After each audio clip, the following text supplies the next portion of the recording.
Corona से अनियंत्रित होते हालातों पर मुख्यमंत्री शिवराज सिंह चौहान ने चिंता जाहिर की है। कलेक्टर्स के साथ हुई समीक्षा बैठक में मुख्यमंत्री ने बताया कि केंद्रीय संस्थानों, रेलवे और सुरक्षा संस्थानों समेत अन्य अस्पतालों में कोरोना मरीजों को भर्ती किया जाएगा। इसको लेकर प्रदेश के सभी कलेक्टर्स को केंद्रीय संस्थानों के प्रबंधन से बात करने के निर्देश मुख्यमंत्री ने दिए हैं। उन्होंने कहा कि जिले में आवश्यकता के अनुसार जितने भी कोविड केयर सेंटर खोलने की जरूरत है, तैयारी के साथ शुरू करें। सरकार की तरफ से इस काम के लिए उन्हें पूरी छूट दी जा रही है। मुख्यमंत्री ने कहा कि प्रदेश के बड़े महानगरों में सरकार स्वयंसेवी संस्थाओं की मदद से 2000 बेड का अस्पताल खोलेगी। वहीं बैठक में सीएम शिवराज ने यह भी कहा कि ऑक्सीजन की व्यवस्था करने में वे जी जान से लगे हैं।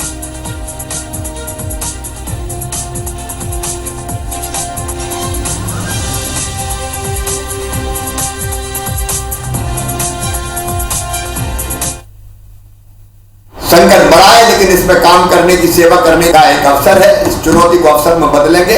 स्वयंसेवी संस्थाओं का सहयोग लें, अलग अलग व्यवस्था करने के लिए भी लोग जुटाएं। लोग जुटाना केवल पैसा जुटाना नहीं है, समाज की इस लड़ाई में भागीदार बनाना है। बिना समाज के सहयोग के ये जंग नहीं जीती जा सकती। अलग अलग संस्थाओं के मेरे पास फोन आ रहे हैं, हमारा भवन ले लो, हमारा ये ले लो। अब वो समय आ गया कि हम उनके मन में ये लगे कि हम कर रहे हैं, उनका भरपूर सहयोग लें।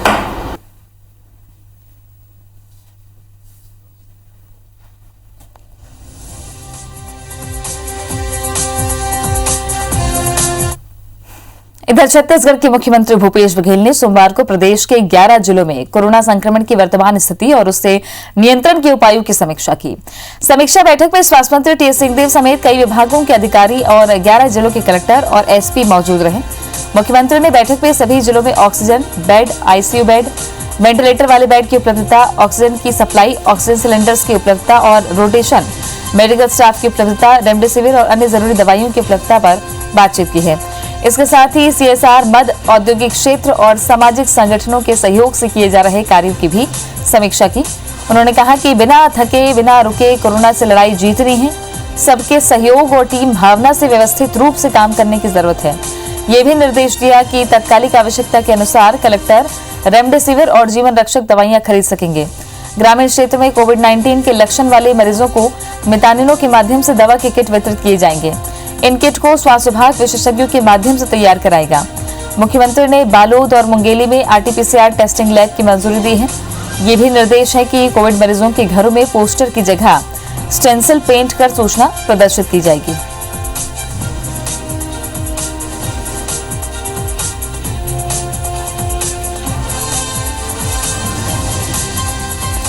दो संवाददाता छत्तीसगढ़ और मध्य प्रदेश का अपडेट देने के लिए हमारे साथ में जुड़े हुए हैं। भोपाल से नीलम हमारे साथ में है और रायपुर से प्रिया पांडे हमारे साथ में जुड़ी हुई हैं। सबसे पहले ले चलते हैं भोपाल। नीलम, लगातार केसेस बढ़ते जा रहे हैं। भोपाल और इंदौर तो एपिसेंटर बना हुआ है।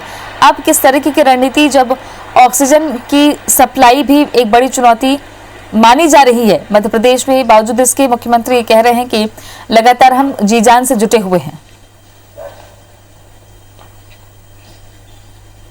जी बिल्कुल, मध्य प्रदेश में जो है लगातार संक्रमण के मामले बढ़ते जा रहे हैं। न केवल भोपाल, इंदौर, बल्कि अब ग्वालियर, जबलपुर के अलावा कई छोटे जिलों में भी जो है स्थिति नियंत्रण से बाहर होती हुई नजर आ रही है। लगातार वहां पर भी जो है मामले तेजी से बढ़ते चल रहे हैं, जिसके चलते कोरोना कर्फ्यू भी लगाया गया है। और इस बार कई जिलों में जहां पर कोरोना कर्फ्यू है वहां पर सख्त हिदायतें दी गई है कि सख्ती से इनका पालन करवाया जाए। इंदौर में तो यहाँ तक शादी, वैवाहिक आयोजन की भी अनुमति 30 अप्रैल तक अब नहीं दी जाएगी। इसके अलावा यदि हम राजधानी भोपाल की बात करें तो यहाँ पर लगातार कोविड केयर सेंटर जो है उन्हें बढ़ाया जा रहा है।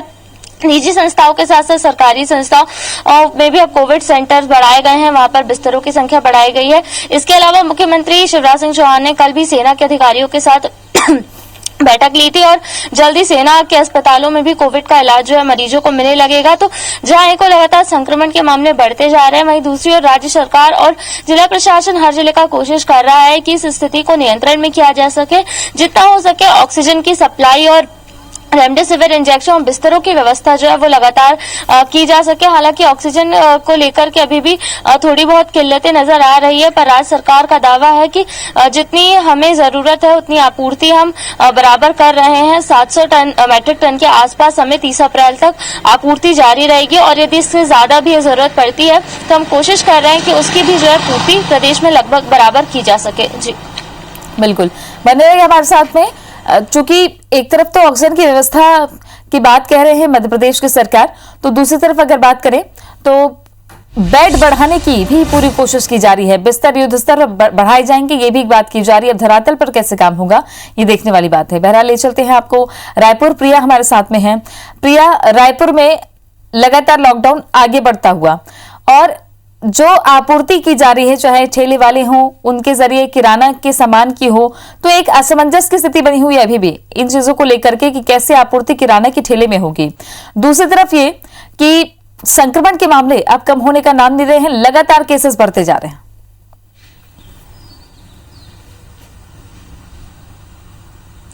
बिल्कुल तृप्ति, लगातार संक्रमण के मामले बढ़ रहे हैं और कुछ समय पहले ही जिसे राहत के तौर पे देखा जा रहा था कि बस्तर के सभी जिले बचे हुए थे, लेकिन अब बस्तर के भी जो क्षेत्र हैं वहां भी संक्रमण पैर पसार रहा है। ग्रामीण क्षेत्रों से भी मामले सामने आ रहे हैं और ये चिंता बढ़ जाती है क्योंकि ग्रामीण क्षेत्रों में स्वास्थ्य सुविधाएं उतनी बेहतर नहीं है।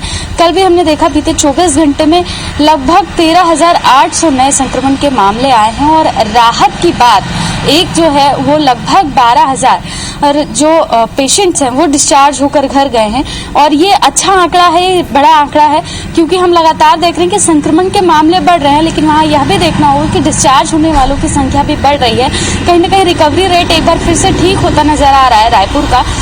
लेकिन जो चिंता और परेशान करने वाली बात है वो है मोर्टेलिटी रेट। कल 170 लोगों ने अपनी जान गंवाई थी और आज 175 लोगों ने, यानी कि 5 लोगों की संख्या आज फिर बढ़ गई है। 175 लोगों ने अपनी जान गंवाई है और उनमें आप सबसे हैरान करने वाली बात यह है कि सिर्फ कोविड से मरने वालों की संख्या लगातार बढ़ रही है। हम रोजाना देख रहे हैं कि कोविड के अलावा अन्य बीमारियों के साथ मरने वालों की संख्या कम हो रही है और सिर्फ कोविड से जो मरने वाले हैं उनकी संख्या ज्यादा बढ़ रही है। विशेषज्ञ कह रहे हैं कि इसकी बड़ी वजह यही है कि रिपोर्ट लेट आ रही है। अभी भी हम लगातार ये IBC 24 के माध्यम से दिखा रहे हैं कि RT-PCR जो टेस्ट है या तमाम जो टेस्ट है उनकी रिपोर्ट आने में देरी हो रही है। जब तक लोगों को ये पता चलता है कि वो संक्रमित हैं तब तक वो गंभीर स्थिति में पहुंच चुके होते हैं और एक बड़ी वजह है कि संक्रमण इस तरीके से पैर पसार रहा है।